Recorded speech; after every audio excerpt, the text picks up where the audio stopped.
told myself that I would get this review out before the summer.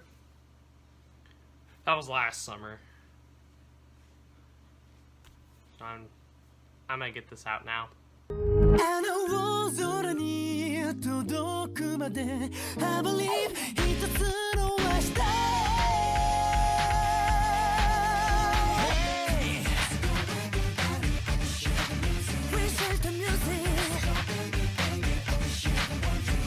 So the story goes that after Brooke joins the crew in Thriller Bark, they're on their way to Fishman Island. Well, on their way there, they run into a very big wall. Literally, they run into a big wall called the Red Line. It's the big wall of where they can either go down underneath it, or they can go above it to Marijois, which is where the nobles live, which they can't do that because they're pirates. And since they have no way of going underwater because it's too deep, they have to find another way around. Well, after meeting a mermaid named Kami, they realize that they can get to the Sabaody Park and that they can get their ship coded to go underwater. Well, on the way there, they run into a group of fishermen who seemingly really hate Sanji for some reason. They're working under this guy named Iron Mask Duval, who has the biggest grudge against Sanji. Well, after they get through there, and they get along their way, they make their way onto Sabaody, and they are trying to get their ship coded. Well, as soon as they arrive, they realize that a large majority of the supernovas, which are these very big rookie pirates, they've all arrived on this island. And when they arrive there, that kind of stirs around the world government, and they realize that we can take out all of these pirates at once. So they send in an admiral.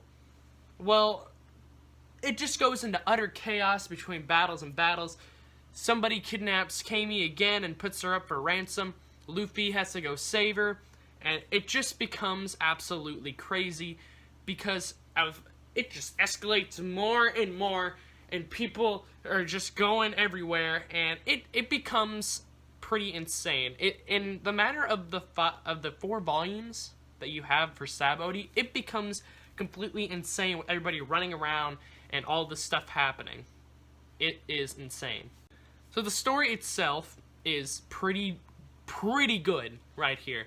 We're about to get into the Paramount War, and this is leading up to it, and it is set up pretty well. It's good, but it's slowly going to get better, because in the end of Thriller Bark to the end of the Paramount War, it just keeps on getting better and better, and it keeps on going up in the hype. It just keeps on getting better. The scale that it's at right now is really good, and we can tell, because by the end of the Sabaody arc, you realize that stuff's about to get serious. It's about to get real serious. And you just want more and more. So Sabaody is not only a great arc for a story in and of itself, but it's also a great arc to just direct you into what's about to happen. And I think this is one of the better arcs in One Piece. It's small, but it's also done very crazily. So, it's good. So the characters this time around are Kami the mermaid. She is a ditzy, innocent, weak mermaid who just wants to be able to sell her octopus fritters with her friend. And her friend is Papagoo, a starfish who works for a fashion company in Fishman Island. And you see, these two characters aren't that important. But, I mean, for the sake of this arc, they were okay. They weren't really annoying, per se, but at the same time, a lot of this stuff wouldn't have happened if Kami wasn't there. Or Papagoo. So, what are you gonna do?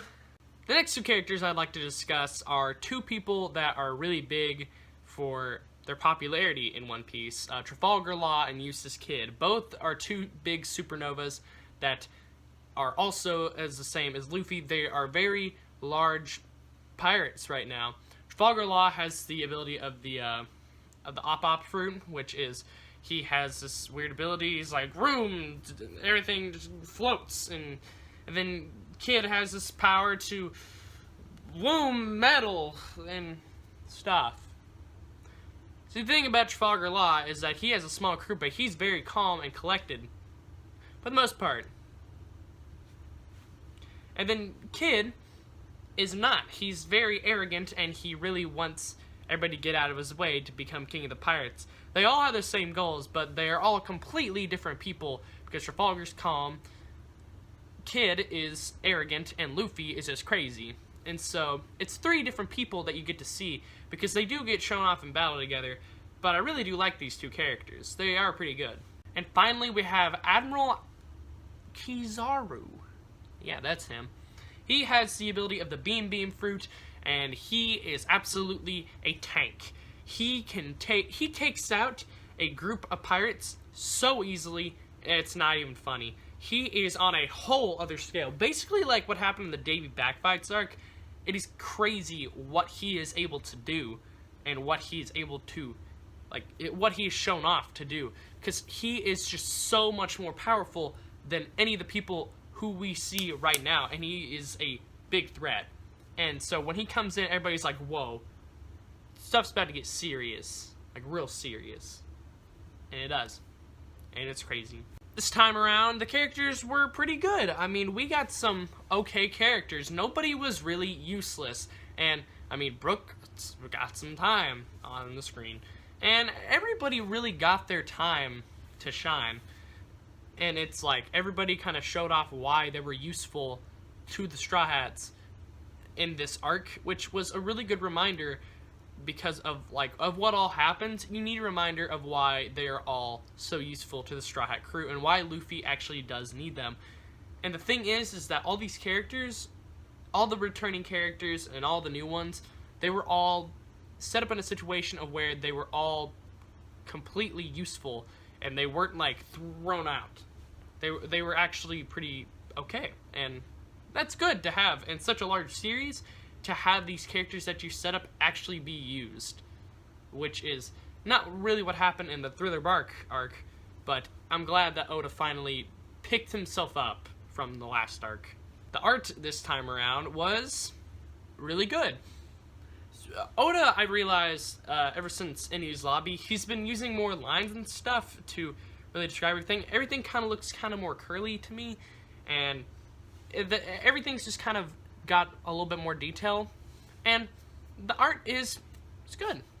It's good. It's not anything like Enies Lobby. Enies Lobby to me is the best art, but for me it's still kind of hard to really see that.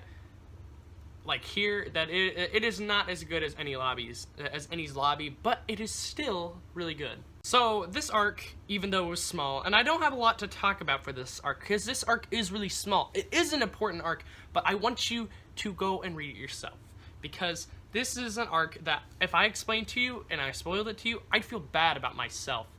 So you need to go read it yourself to really see why it's such a good arc. It has probably one of the best moments in the whole series at its climax, and I typically think that it is one of the better arcs in One Piece.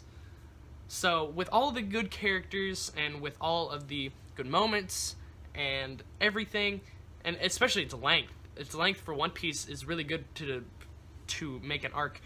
I'm going to give Sabaody a 9 out of 10, and I'd say that you should really go buy this. So if you want to go buy this, I can't really pull them out right now because, as you can see, I kind of have all my books set up to where that they will be easy to move because I'm about to be in the middle of a move. So what's gonna happen? So I'm just gonna explain to you.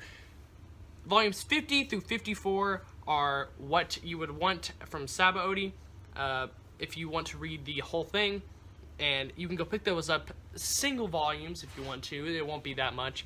But if you want to pick up from Thriller Bark all the way to the New World, which is really close to what it is like right now, or it is pretty close to how many there are out right now. There are 84 volumes out. That gives you from 47 all the way to 70, so it is pretty good. So I suggest you go pick the box set up if you would like. Do whatever you want, read online, do what you want, man. I ain't gonna force you to do anything. So thanks for watching. I swear on my life, I'm going to be getting the One Piece review. I will get done with Paramount War before the summer. Before I leave for the summer, I will have them out. I swear it. And also, follow me on Twitter. Follow me on the right Twitter. I've been putting ShrugPod97 in the description for a long time. That's not my account anymore. I had to get rid of that one because I forgot the password for it.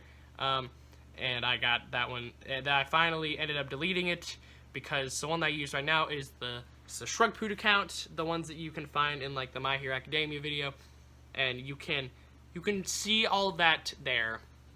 And you can follow me on Twitter. You can also subscribe if you want to, if you just want to see my pretty face. I'm pretty. So, you know, you can do whatever you want. But until next time, I'll see you guys in the next video.